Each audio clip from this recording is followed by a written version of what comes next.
Hello बच्चों, एक बार फिर से स्वागत है आपका अपने YouTube channel UP board PCM में। आज की इस वीडियो में जिस टॉपिक पर बात होगी वो टॉपिक है कक्षा 10वीं के विज्ञान का प्रश्न पत्र, जिसे हम सॉल्व करेंगे।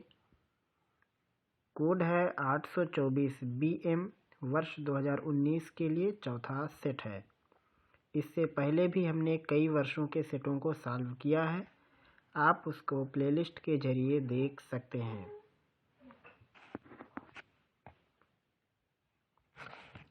सबसे पहला प्रश्न है, किसी दर्पण से आप चाहे कितनी ही दूर खड़े हैं, आपका प्रतिबिंब सदैव सीधा होता है। तो दर्पण है, मतलब कौन सा ऐसा दर्पण है जो कि हमेशा प्रतिबिंब सीधा बनाता है, आप चाहे जहाँ रहें। तो ये काम समतल और उत्तल दोनों करते हैं, तो इसीलिए हम इसमें चौथे ऑप्शन पर निशान लगाएंगे। या तो वो समतल दर्पण होगा या फिर उत्तल, दोनों लोग ये काम बखूबी निभाते हैं। दूसरा खंड है, स्पष्ट दृष्टि की न्यूनतम दूरी कितनी है? तो 25 सेंटीमीटर माना जाता है। तीसरा है, किसी चालक में धारा का प्रवाह किसके द्वारा होता है? इलेक्ट्रॉन के द्वारा। निम्नलिखित में कौन सा पद वैद्युत शक्ति को सही निरूपित करता है? VI, P इक्वल होता है VI। थोड़ा इसको ऊपर देते हैं प्रश्न पत्र को, और यहाँ से देखें। उसके बाद दूसरे का पहला सवाल है, किसी वैद्युत बल्ब में 220 वोल्ट के जनित्र से 0.50 एम्पीयर धारा प्रवाहित होती है, बल्ब की शक्ति बताओ। तो जो ये घ का ऑप्शन है, इसी सूत्र पर रखना है आपको। दूसरे का पहला, इसमें विभव दिया हुआ है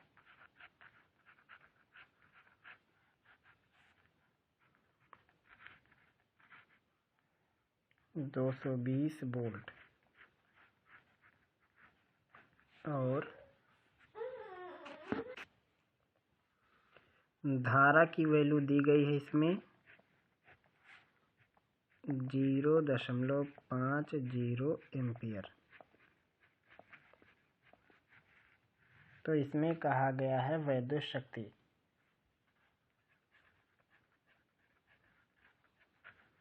शक्ति को P से दर्शाते हैं और सूत्र होता है VI। V की वैल्यू है 220 और I की वैल्यू है 0.50। तो इसको ऐसा भी लिख सकते हैं, 220 गुणे 0.5। इस दशमलव को हटाएंगे तो उधर से एक जीरो कम हो जाएगा, यानी हो जाएगा 22 गुणे 5 बराबर आएगा 110 वाट। बल्ब की शक्ति 110 वाट होगी। आप चाहे तो डायरेक्ट यहीं इसके आगे लिख सकते हैं। और उसके बाद अगला इसमें एक और सवाल है, वो भी न्यूमेरिकल ही है। प्रश्न है, उस उत्तल लेंस की क्षमता ज्ञात कीजिए जिसकी फोकस दूरी 20 सेंटीमीटर है। दूसरे का दूसरा,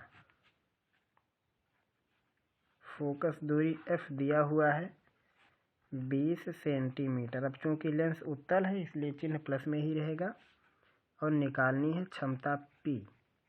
सूत्र होता है 1/F, जबकि F किस में है? मीटर में। तो यहाँ F सेंटीमीटर में है, तो ये सूत्र इस्तेमाल होगा 100/F। अब यहाँ F किस में है? सेंटीमीटर में।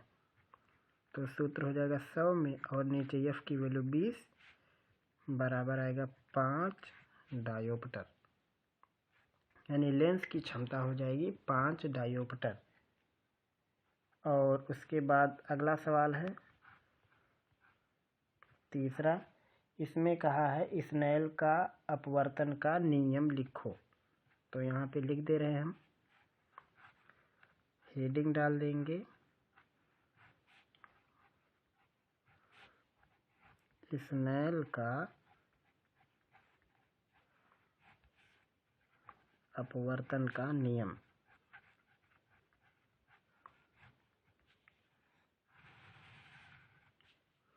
जवाब है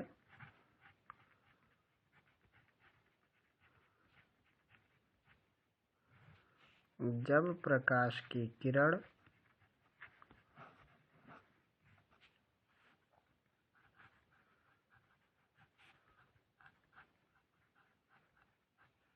एक माध्यम से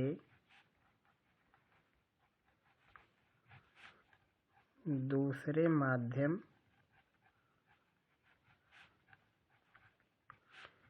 में जाती है तब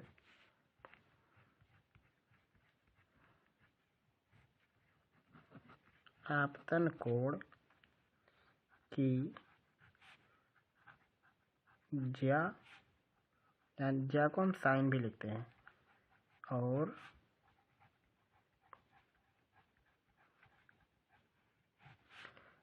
अपवर्तन कोण की ज्या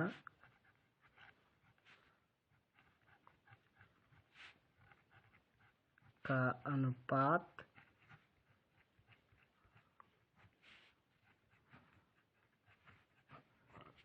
स्थिर रहता है।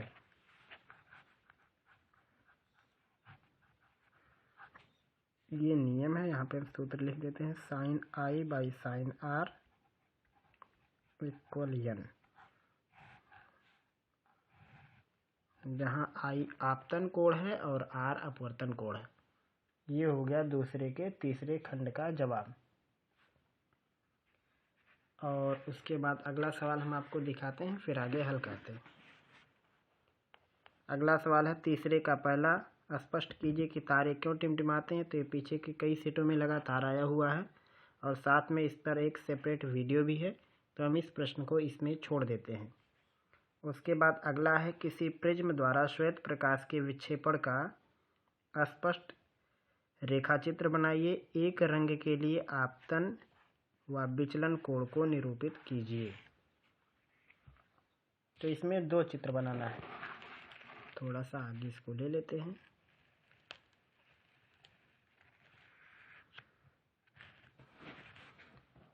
और ये है तीसरे का पहला और पहले का ऑप्शनल।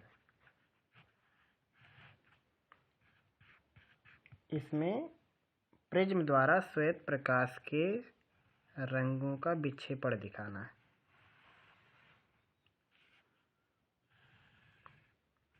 तो ये हम एक प्रिज्म मान लेते हैं। साइलिबस में एक समबाहु प्रिज्म है और इस पे एक प्रकाश की किरण जो कि श्वेत प्रकाश की किरण है,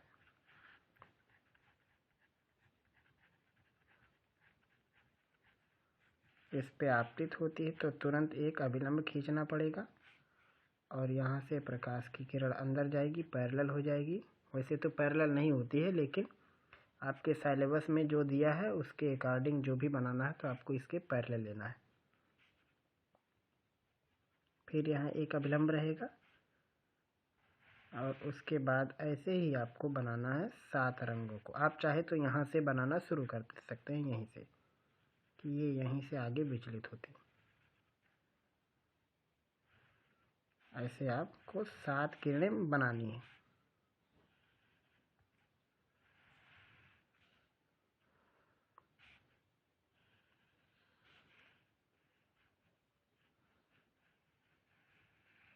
इस हिसाब से आपको, ऐसे जब आप स्केल से बनाएंगे तो आप बना सकते हो। कुल 7 लाइनें आपको बना के देनी है बस। और यहाँ पे सीरियल से आप नाम लिख देना।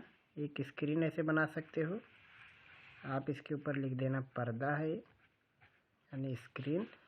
सबसे नीचे रहेगा आपका बैगनी और सबसे ऊपर रहेगा लाल, और यहाँ पे बीच में रहेंगे नीला, पीला, आसमानी, हरा, जो भी होता है क्रमवार। यहाँ पे आपको रंगों का नाम लिखना रहेगा। इस हिसाब से आपको 7 लाइनें बनानी। हमने यहाँ 3 ही बनाया है, कोई एक और लाइन आप ले सकते हो। तो उसके साथ जब ये मिलेगा तो ये 7 किरणें हो जाएंगी। इस हिसाब के आपको विक्षेपण दिखाना है। और उसके बाद कहा एक रंग के लिए आपतन और विचलन कोण को निरूपित कीजिए। मतलब किसी एक रंग के लिए ही आपको बनाना है, तो आपतन कोण दिखाना है और विचलन कोण। तो ये हो गया प्रकाश की किरण, ये हो गया अभिलंब, तो इसे हम कहेंगे आपतन कोण आई। ये किरण ऐसे हो गया निर्गत, तो ये है इसके निकलने का मार्ग जब ये अंदर प्रिज्म में जा रहा है, और ये है प्रिज्म से निकलने का मार्ग। तो यहाँ पे जो कोण बनता है उसे हम बोलते हैं विचलन कोण।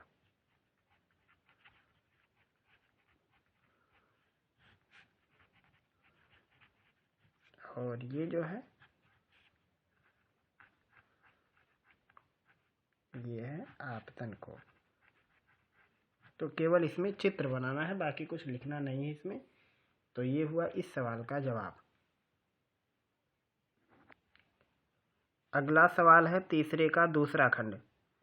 समांतर क्रम में जोड़े गए प्रतिरोधों के लिए तुल्य प्रतिरोध के लिए व्यंजक ज्ञात कीजिए।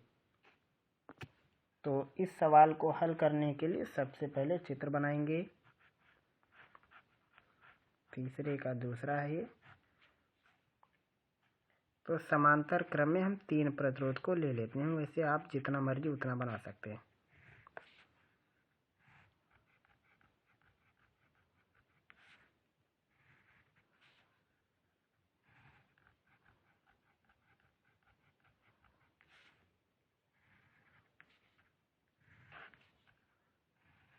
ये हो गए कुल 3 प्रतिरोध, और इनको पैरेलल कनेक्ट कर लेना है आपको।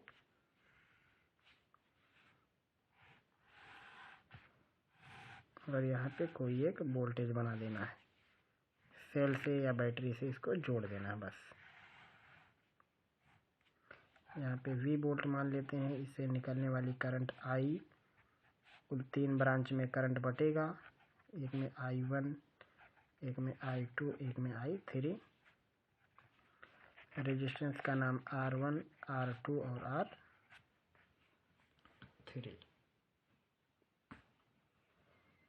और यहाँ पे चाहे तो आप कोई पॉइंट भी लिख सकते हो, इन दोनों पॉइंट को कोई नाम दे सकते हो। तो अब आइए यहाँ से हम डेरिवेशन कैसे करेंगे उसे लिखते हैं।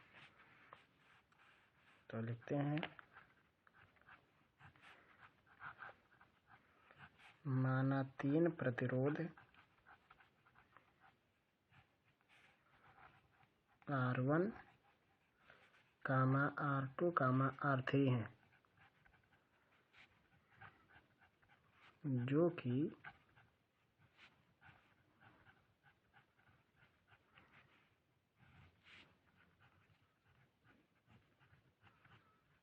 समांतर क्रम में हैं।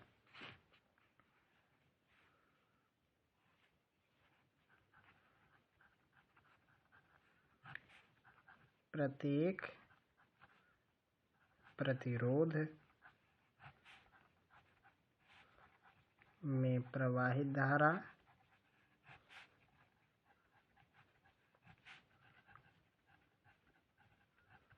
क्रमशः I1, I2, I3 हैं। जो भी हमने यहाँ लिखा उसके हिसाब से क्रमवार उनमें करंट है। यहाँ पे आगे लिखते हैं यदि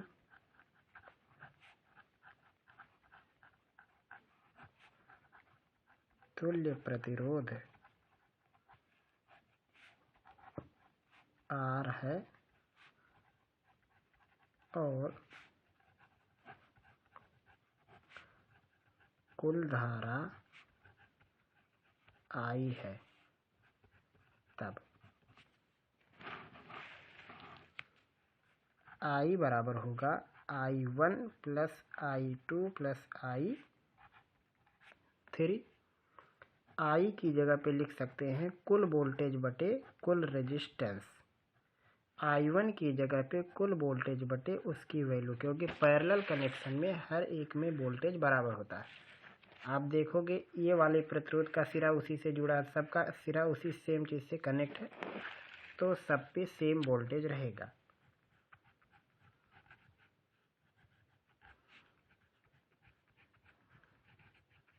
ये हो गया I1 I2 I3 की वैल्यू। सब में से v को कैंसिल कर देंगे तो जवाब आएगा 1/r इक्वल 1/r1, 1/r2 और 1/r3। ये हुआ इस सवाल का जवाब। आप इसे लिख सकते हैं।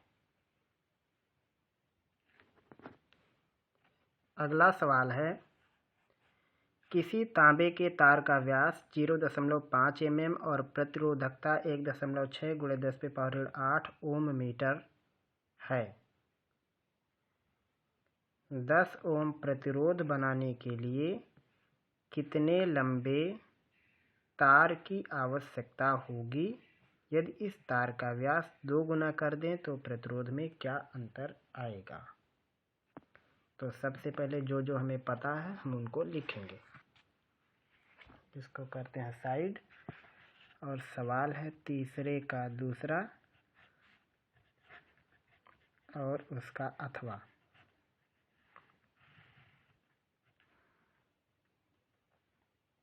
तो इसमें दिया है तार का व्यास, यहाँ से लिखना शुरू करते हैं।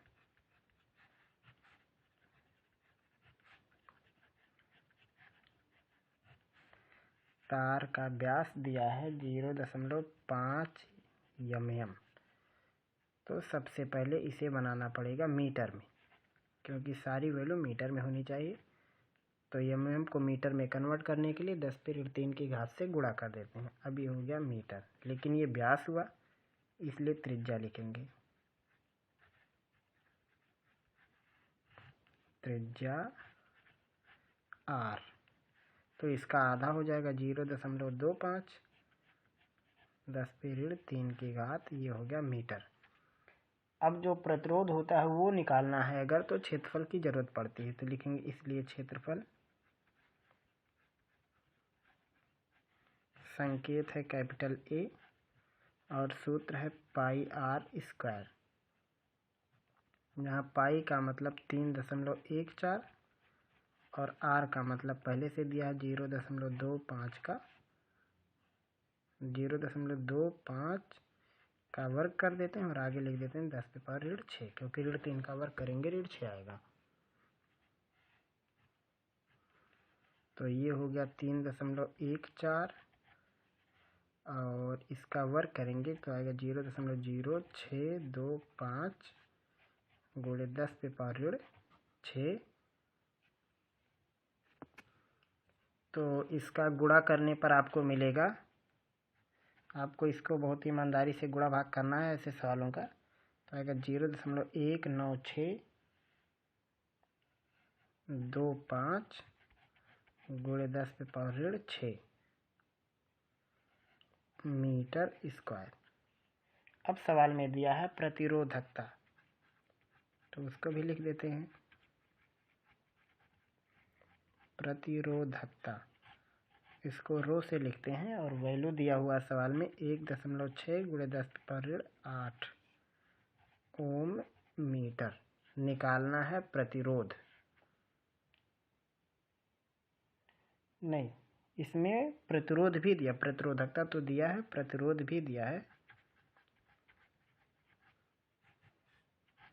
उसको कैपिटल R से लिखेंगे और वो दिया हुआ 10 ओम। तो सवाल में कहा तार की लंबाई बताओ, तो अब यहाँ पे सूत्र लिखेंगे R का सूत्र, R इक्वल होता है ρl/A। अब सारी वैल्यू लिखेंगे। रो की वैल्यू दिया है 1.6 गुणे 10⁸8। यल के बारे में नहीं जानकारी है और एरिया पता है 0.19625 गुणे 10⁻6। ये दिया हुआ, थोड़ा सा साइड कर देंगे, नहीं दिख रहा है यहाँ पे। और R के बारे में पहले से ही जानकारी है, तो यल की कुल वैल्यू कितनी बनेगी? R का मान 10 है, तो हो जाएगा 10 गुणे 0.19625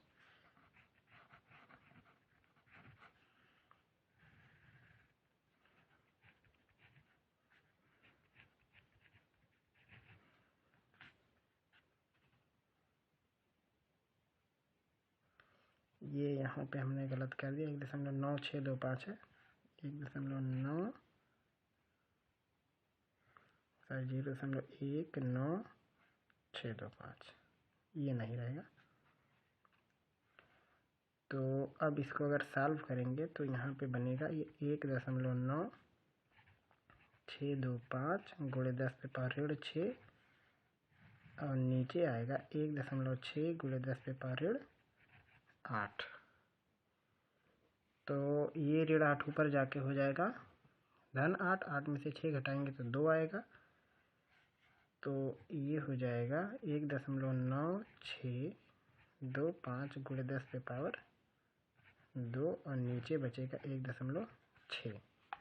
तो इस 10⁻2 को आगे करेंगे तो ये हो जाएगा 196.25 और नीचे रहेगा 1.6 गुणे 10⁻2। तो आगे इसको बढ़ाते हैं थोड़ा सा।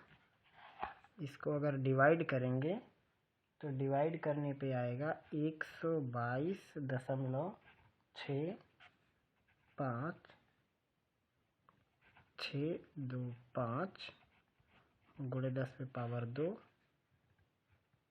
या लिख सकते हैं ये भी 2 जीरो आगे हो जाएगा, और या तो ऐसे ही रहने दो, 2 दशमलव आगे लगा दो, 1.22 गुणे 10⁻4 मीटर। इतने लंबे तार की ज़रूरत पड़ेगी। आप इसको 3 भी बना सकते हो, 3 बना देंगे तो ज़्यादा उचित रहेगा, दशमलव यहाँ नहीं है।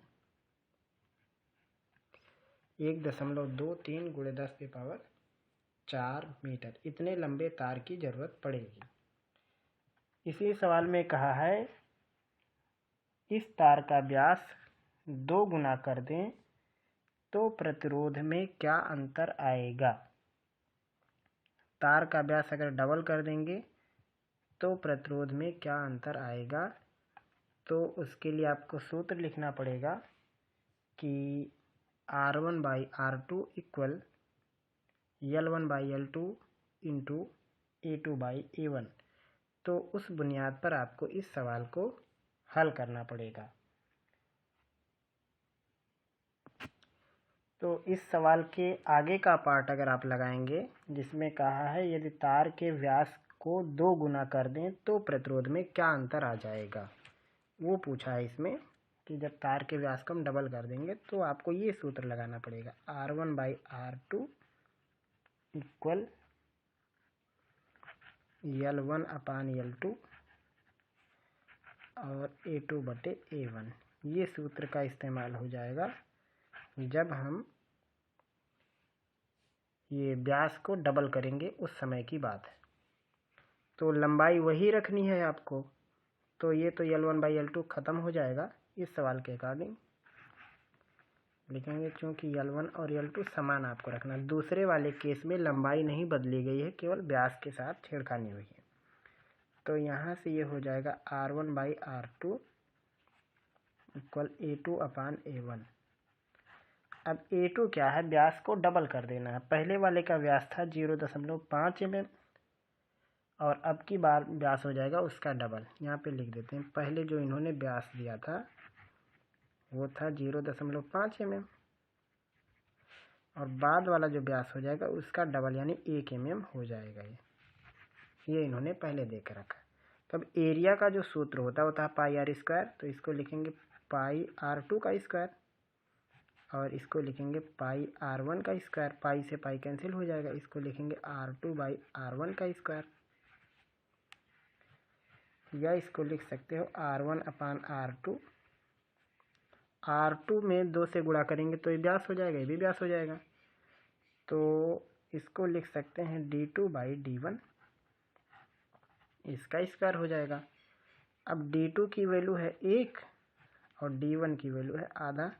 मात्रक बदलने की ज़रूरत नहीं, क्योंकि बदलेंगे तो फिर से वो कैंसिल हो जाएगा। तो ये हो गया इसका स्क्वायर। इसको लिख सकते हैं 1 में आधा से भाग करेंगे तो 2 आएगा, यानी ये लिखा हुआ 2 का वर्ग यानी 4। तो यहाँ से आपको R1/R2 की वैल्यू 4 मिल गई। तो आपको R1 पहले से पता है कि 10 ओम का था, सवाल में पहले से ही दिया था कि पहले वाला जो प्रतिरोध है वो है 10 ओम का, इसी पर हमने सवाल लगाया है। तो इसको लिख सकते हैं 10/R2 बराबर 4 या R2 बराबर 10/4। 2.5 चौक को 10 होता है, तो R2 का मान हो गया 2.5 ओम। लेकिन सवाल में R2 नहीं पूछा था, पूछा था प्रतिरोध में क्या अंतर आ जाएगा। तो लिखेंगे इसलिए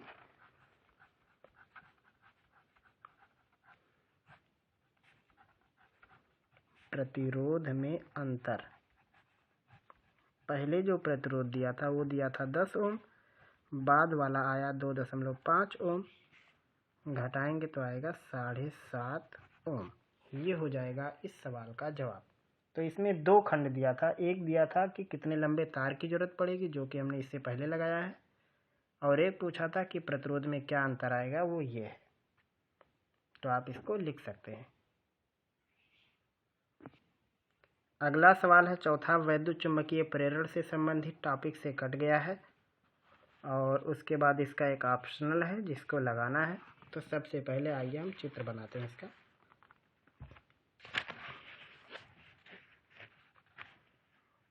ये है चौथा और उसका अथवा। यहाँ पे एक बैटरी का साइन है,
तो ये एक सवाल दिया हुआ है, आपका सबसे अंतिम सवाल है, जिसमें 12 वोल्ट की सप्लाई से कुछ 5 प्रतिरोध इस हिसाब से जोड़े गए हैं।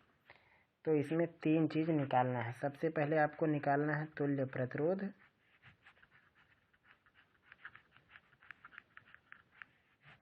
उसके बाद आपको निकालनी है कुल धारा यानी कुल वैद्युत धारा, और तीसरी पॉइंट आपको निकालनी है ए व बी बिंदुओं के बीच विभवांतर।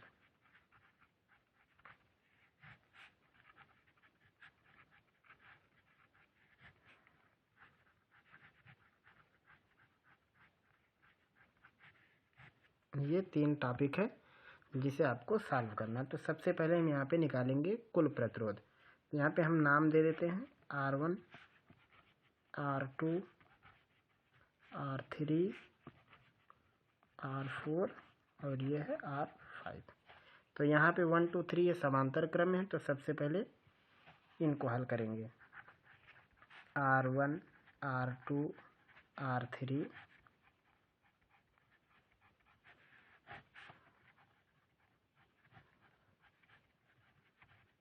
समांतर क्रम में है, तो इनका कुल प्रतिरोध ये व्युत क्रम में हल होगा। तो लिखेंगे 1/R12, 1/R1, 1/R2 और 1/R3, या इसको लिख सकते हैं 1/R123, 1/30, 1/20, 1/60। सबका एलसीएम 60 होगा,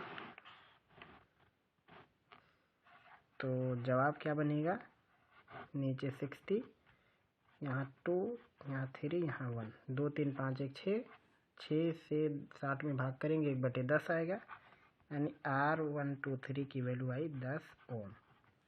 यानी इन तीनों को जोड़ेंगे अगर तो ये 10 ओम के हुए। अब उसके बाद जो ये दोनों लोग हैं इनको जोड़ते हैं,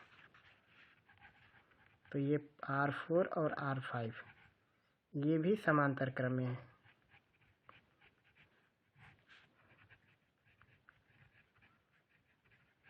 तो ये भी उल्टा करके जोड़ा जाएगा। तो इसको 4 5 लिख देते हैं, R4 प्लस R5 को मिला के 1/10 और 1/40, दोनों का एलसीएम 40 होगा तो इसमें 4 से गुणा करेंगे, 4 1 5/40 आएगा, यानी हो गया 1/8। तो यहाँ से R45 की वैल्यू बनेगी 8 ओम।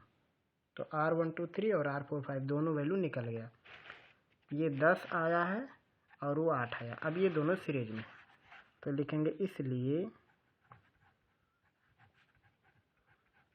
कुल प्रतिरोध बराबर R123 प्लस R45 बराबर 10 ओम धन 8 ओम बराबर 18 ओम। कुल धारा I निकालना है जो कि होगा V/R।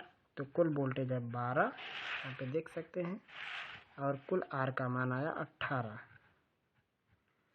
तो हो जाएगा ये 3 से कट सकता है, ये 3 नहीं 6 से, 6 थे 18 और 6 दूनी 12, 2/3 एम्पियर। और साथ में पूछा ए और बी के बीच विभवांतर, यहाँ से यहाँ तक के बीच का विभवांतर। तो इसका जवाब हो जाएगा ए बी के बीच विभवांतर। तो वहाँ का विभवांतर संकेत लिखेंगे VAB, तो V बराबर होता IR। तो कितना करंट आ रहा है, 2/3, और AB के बीच का कुल प्रतिरोध 45 है जो कि है 8, तो हो जाएगा 16/3 वोल्ट। AB के बीच का जो विभवांतर बनेगा वो बनेगा 16/3 वोल्ट। एक बार आपको फिर से पूरा सवाल दिखा देते हैं। ये सवाल था और ये था उसका सलूशन। तो उम्मीद करते हैं कि आपको बताई की बात आज की इस वीडियो की समझ में आ गई होगी। अगर आपका कोई भी प्रश्न है, कोई टॉपिक है जो आपको नहीं समझ में आया इस वीडियो में, तो आप हमसे कमेंट के जरिए पूछ सकते हैं, हम आपको बताने की कोशिश करेंगे। और इस वीडियो में हमने केवल फिजिक्स के खंड को ही हल किया है, बाकी केमिस्ट्री और जो बायो है वो पार्ट हमने नहीं लगाया है, उनको हम अलग वीडियो में सॉल्व कर रहे हैं। तो फिर मिलेंगे हम लोग जल्द ही अगले पार्ट में अगले टॉपिक के साथ।